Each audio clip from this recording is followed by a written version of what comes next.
Alright, so the first thing that we kind of talked about, we couldn't really come to a decision about which one should be first, but we did talk about. Just go underneath. He doesn't like me. Close it out. I can't just write. That's strange. I think it's off. Yeah, go ahead and align it. Go ahead and align it. Push the two buttons. Do the Where align. can I? That's what it is. You gotta push the two buttons. How do you do that? You press the two buttons. Yeah. What's that? Oh, did I? You got You gotta push the two buttons in the middle. Yeah, you'll learn. You guys will be pros when we finish Let this go. course. Let it go. And then touch the dots where it's blinking. Oh, you didn't have to do that. Okay. It's the center every time. There you go. There you go. Just Right in the follow center. it. It's got to be right in the center. Use them. I've never actually calibrated. I actually have mine on 20. Sounds like I'm playing at home. I do Now, that. when you use the smart board, you always want to do this at the beginning, because it gets. If you're in school, it gets the kids' attention, if nothing else. So that's always I good to do in the every beginning. like 5 minutes. 'Cause it's In 5 minutes. And I have it set on the 20.1, so it's like. Now, if you're having trouble, just use the initials. There's no way mine's good. Remember, don't get stuck. Now you got to get all of them down there. So. It's small.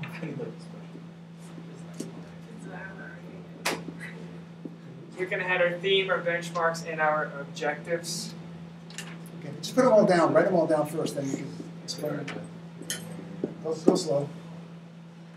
Good. You gonna fit all of them on there? No, just write small.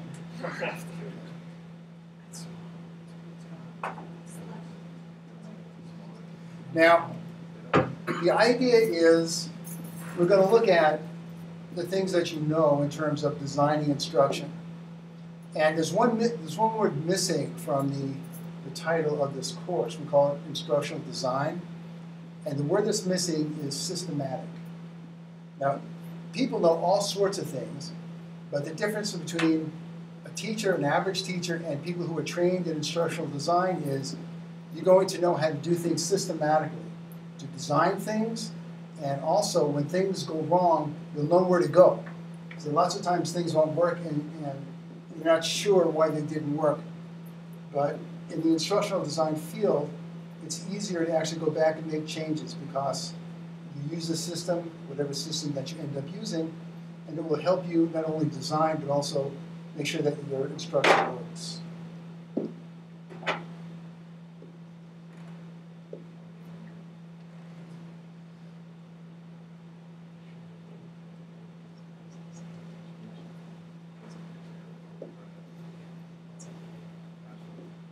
Now, I mentioned, one thing I don't want you to do is ever use the color red to write. Red is the most important color because it attracts attention, attracts your eyes. And so you only use red when you want to draw attention to something. When you, if you have a diagram and you want to draw attention to a little part of that diagram, you use red for arrows or circles or whatever it is. But in general, don't use red for text and for decorations and so on. It's something that allows you to draw your attention. So go ahead and tell us. Alright, so kind of out of order, but I ran out of the room. So our first one that we came up was theme, benchmarks, objectives, and standards. Kind of figure out what you want to teach, how it's going to align to the curriculum, to the state standards, and to your own school standards. Then we had number 2 is not to actually measure the knowledge, but you want to figure out how you're going to measure the knowledge. So it's almost like you plan your assessment before you plan the lesson, so that your lesson aligns with your assessment. And then you kind of need to figure out what your student needs are too, so you can figure out what kind of assessment works best, whether they're more visual learners, the auditory learners, all that kind of stuff. Then we had to lay out our lesson, which was the initiation. You had your basic lesson plan format, which is initiation, your content, and then your closure, which we should all be familiar with. 4 was to modify the lesson, make any differentiation changes to it based on the needs of your students.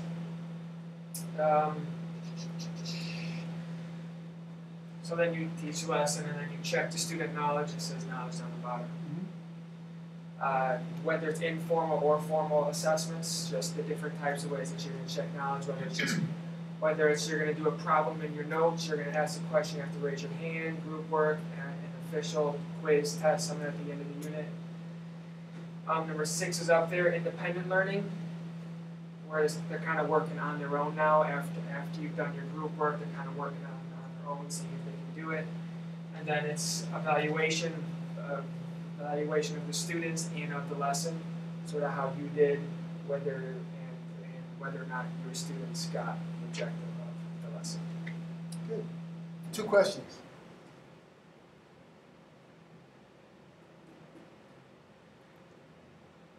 Very accurate. Hey, you can wait.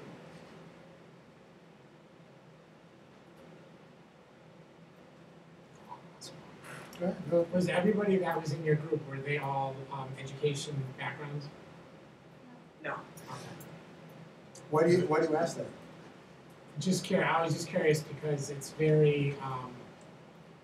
That sounds very much like a lesson plan, like a teacher would use. And we were 3. A big part of what we wrote down was we were 3, I guess, education majors, and then we had a business one. So we tried to tailor our lesson, our ideas to. Well, we'll see that when you write it up there. That's good. Good. And you had another question? Would you go any further than evaluation? Would you include reflection? Yeah, that We was did. yeah, that was part of the Sorry. that was part of that number 7. Was not only evaluation of the students, but evaluation of yourself, how you did during that lesson, how you filled that lesson. Excellent. Thank you. Next group. And write all your stuff up there first. Sure. Sorry I didn't give you a lot of space. No, we'll make it. We'll make it work. You've used this before, right? Yeah. Yeah. Make sure when you write with it, those people that haven't done it yet, don't put your hand down. And you can erase, but don't put your hand down. If your hand's like right on the board, you're trying to write, it'll send you to jail or something. Not good. Us left-handed people must really screw it up. Sorry? I said us left-handed people must really screw it up. The world is not made for left-handers. You Though get used to it. the president's left-handed, you know. The president's left-handed. Really? Yeah. Well, What's like writing on a, get used to writing on like a whiteboard, because I remember I couldn't write on chalkboards. I think Are you lefty also? I'm left-handed. It squeaked every time I wrote, so I couldn't do it. I told my class, like, I can't write on the board. Like, you're gonna die. So eventually. Let me ask you this. Say you are designing materials for a class, and you have, how do you know if there are left-handers in you and if you have to make changes because of left-handers? How do you know? I did. Well, I am left-handed, so if I can do it, how can they can too? Sorry? I am left-handed, so I figured that if I can do it, they can too. Well, there you go. That'll that will carry you far. Maybe those right-handers will be screwed, but man, those lefties will get one hell of a lesson. You can also, Throw a pen at like at the beginning of the year, in your initial setup, when you ask them, questions about themselves, you can add that, Excellent. And it's I guess it's more important for younger kids. I mean, it's important for the high school, but it's more important for We have younger kids. handwriting, so we have lefty Whether you can sit next to Scissors sometimes if you're Left-handed elementary school kids, scissors. lefty scissors. Yeah. I have those. And there's a shortage of That's lefty the only desks. thing I remember. Lefty desks? There are lefty Oh, yeah, desks. there's Not always the lefty the ones scissors. that We got now? They start this scissors. Yeah. They took Wow. teacher scissors. We got the good Oh, ones. because like I'm lefty too. And you can put up initials if you're not sure. Yeah, I'm trying to go real quick. I'm left and right, but I cut right Okay. handed. So you're sitting there with good ones. Now, Good ones. This activity is being recorded and it will be up on the class Moodle, and you'll get your ID. Don't worry. So everything that we do, your questions will be included. Actually, we can hear you in the back. We can hear you asleep. We can hear you all over the place. So Okay. you're encouraged to ask questions. Go ahead. Really quickly, just as we were saying before, in our group there was 3 teachers and 1 business person. So we tried to develop an idea on what kind of instructional design system would you need if this wasn't just based on a lesson. If you're trying to get a group's attention. How do you get their attention, keep their attention, do your task, Good. and carry on. That's right. So what our group came up with first on the list is you need an objective, plain and simple. Just like when you're teaching, you have to have an idea of what you're teaching, and then you have to plan during the creation of that objective of how you're going to go forward with that objective. Number two, you got to have materials to work with your objective, whatever those materials might be. It could be books, it could be, if it's shop class, it could be you're working with a car, it could be anything. In this case, if it was business, his materials they need, they do a lot of work with modules, so it just depends on what your audience is. Number three is you need to set up the environment to meet your students' needs or your audience's needs, whatever they may be.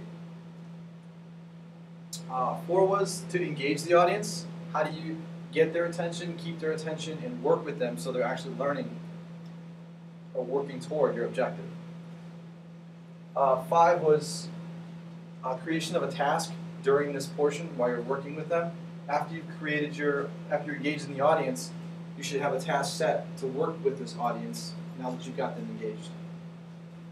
Last but not least is at the end, reflect and respond to how your audience has worked toward the objective. What have they done that's working, or what do they need to still work on? And what have they gotten out of this system, out of this instructional design? That's what we came up with. Two questions. Yep. So with the objective planning stage, Yep. Are you setting? I assume that it goes in that order. So you set the objective and then you plan out what you're going to do afterwards and how it relates to that objective. That's kind of funny that you asked that because we kind of threw that idea around while we were talking about the objective / planning. We thought that usually when you set up an objective, and most of you guys can agree on this, you really have a plan in mind about what you are already thinking about doing. So your objective is based upon your idea for your plan. Like if you're planning a lesson, you are already thinking in your head, geez, if this is the lesson I'm teaching, then I need to reach this, and this, and you have an objective in mind. That's a good question. One more. Yep. When 4 and 5, did you ever think about combining them so that you create a task that engages the audience, or is it like how is 4 going to be different than 5? Set up. Okay, so you're setting up the environment to meet the students' needs, and then we impart students, but it could be the audience in general. But you're setting up the environment. So in a sense, like let's say I keep using classroom ideas, but I guess that's what works. Could be for most of us training, in here. any kind of training situation. It could be a training situation where you're setting up whatever this environment is that they're walking into. You need to have it set up somehow. You need to catch them and get their attention some way within this environment, right? And then we're saying during that setup and during when they walk in, you've got this environment set up with them. That's when 4 kicks in. Now you need to engage them within that setting. That's why we figured it would be through them. That's how we came up with the concept of. I was talking about 4 and 5. Oh, I'm sorry. Excuse me. That's it. 4 and 5. Oh, so you're engaging the audience and creating the task. What we're trying to say is after you have them engaged and working within this environment, then you're going to give them the actual task that they need to complete. So they've got what they need. You've got them engaged. Here's your task, and then they reflect. That's why we thought about it that way. But they probably could be reflecting. Right. Any bonus questions? With 50 points in the lead. Thank you. Thank you. Sure. And the other group, you guys got a tiny space, but I know you're up to the task. I was wondering, does this have a text tool? Like, could I type it? Is there like some kind of? Could I do like? It does have a text tool. Because that would be easier for If me. you Go just ahead. double click, you could go to section. Yeah, just hit this. Go like this. So you hit the typewriter there. You don't have to. It might erase this. There's no way I could just type it right Is there here. anyone in the back who uses this? I think you just double click wherever you want to start typing and start typing. Just start pressing key. Nope. Now double click. Oh, there it goes. Good. Okay. Now, No robot. as he's typing this, we'll let him do that. And you can make it smaller to make the text smaller. It's at 16 now. Go ahead and change it up at the top. See at the top there, and you make it like it. Keep going up. 12. Yeah, 12 will work. Now, Joe, right, Joe? Or Joseph? Joe. Joe's okay? Joe's fine, yeah. Mentioned on that number 3 was the environment. And it's interesting because The definition of a teacher that we actually adopted in Alaska was the teacher as the manager of the learning environment. We kind of all adapted that. Instead of, like loving the kids and, all the things. But if the teacher manages the learning environment correctly, students will learn. It's, you can love kids and all that stuff. You don't have to love kids, but you could. But to be a good teacher, that's what you want to do. You want to manage the environment so that students will be focused and attentive and then directed toward what they need to do. What's the opposite of focused? Would be disengaged. Disengaged, scattered, distracted. So you need to make sure that all the conditions of learning for the students are optimal. And at least that's what we used in Alaska as our definition. And we trained Eskimo teachers to teach in the village and other folks. And that seemed to work well for them because they didn't have to learn a whole bunch of different things. You go to these education classes, they give you these textbooks and you got to learn everything in that. Sometimes that's a little bit too much. And what we'll end up with a systematic design, whatever we end up with, is going to be short. It's going to be like 6 or 7 steps. And then the rest is developing, just using these steps. So we'll see. We're going to come up with a consensus and look at some other things. If that Am I makes gonna sense. rotate it? Oh. Can you all see that? You see in the back? Should we make it bigger? Can I do this? Nah, Uh, not gonna get too well, why far. don't you just leave that and go with the winner and Okay. just tell us. All right, so our first thing is know your audience. We felt that knowing our audience was an important part of our next, something that you need to do before you can really define your major learning objectives. Sometimes if you have some really advanced students or an older audience, your objectives will be slightly different. So know your audience, then define your major learning objectives. After that, we decided that we would break down our major learning objectives into more manageable chunks or specific points of learning, just for it to be more manageable in the classroom, and also, to help with scaffolding. Certain things might be, important to know. Number 4, create strategies to meet objectives. So now, once we've broken everything down, we decide what specific things are we going to do in the classroom to help us meet those objectives. Number 5, implement strategies. So we actually, it's kind of funny, we did everything and then we're forgetting about this one. So we did everything besides the teaching part. So implement strategies.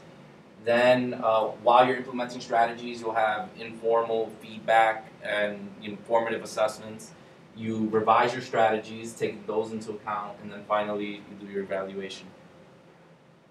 Good. Questions? Tim? Yeah. I was interested in why you choose to revise your strategies before your evaluation. Are you revising your strategies within the lesson or your unit to see what works, what doesn't? Yeah, so if let me examples. So for example, I do a lot of group work in my classes. Like I teach my intro to programming class. Everything is group work.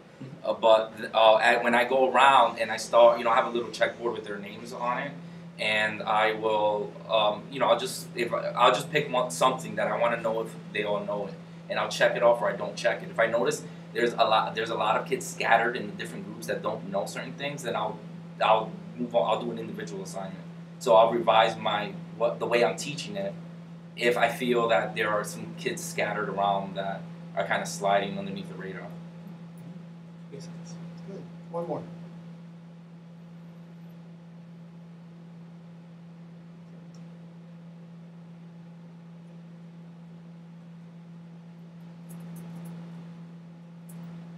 Yeah. Just quickly, when you guys came up with number 1, which I thought was a great idea, was that right off the bat? Was that your Yeah. You guys we have to know our audience? Yeah, what, I think that I think for us is definitely really important, because since we're a magnet school, we get kids from Hartford, and then I have kids from some wealthier suburban towns that know their stuff, that know more than me. I have a freshman. I have a degree in computer science, and I had a freshman whose dad's an engineer, and he like knows more than me. So and they'll be in the same class as a kid who reads at a 3rd grade reading level. So I just know that I need to know my audience before I even decide what I want them to do. If you want to see a place that doesn't know its audience, go to Ocean State Job Lot. You ever been there? And you got stuff like chocolate covered beef, stuff that you're thinking, who did they design this for? I mean, who did this go? So I agree. I think audience is like really important. Any bonus questions? Thanks. Now, the system that we come up with, the system that you use, should not only be used for instruction, but for making materials and what I call second level design. First level design is as a teacher, say you develop a test or some activities for your students. You're there, they screw up, you know what to do, so on and so forth. Second level design is what we do almost in distance ed, is you design something for someone to use and you're not there. There's no Lori around, so that either it sinks or swims on what you've designed. And so in this class, we look at all types of instruction, presentations, interactive presentations, and so on. Then we get to the 512 class, we actually look at using media, multimedia, and flash, and so on. But at the basics, the instructional design system that we'll come up with, that we use here, will be something you can use for almost any kind of materials or instruction that you're going to engage in. If that makes sense. Any other thoughts about the activity or anything you came up with that was strange or nobody was able to address? Yeah. I found it interesting how some place more emphasis on one than another, and I found it interesting how we ordered our ideas differently, but essentially we came up with all similar ideas. Okay. Because intuitively, you know what's going on. I mean, seriously, in a lot of the classes, intuitively you'll know what's going on. And teachers do a lot of good stuff intuitively. But if you have a systematic way of doing things, you have a better chance of succeeding. And that's what we want to develop in this class. I'm going to stop the recording.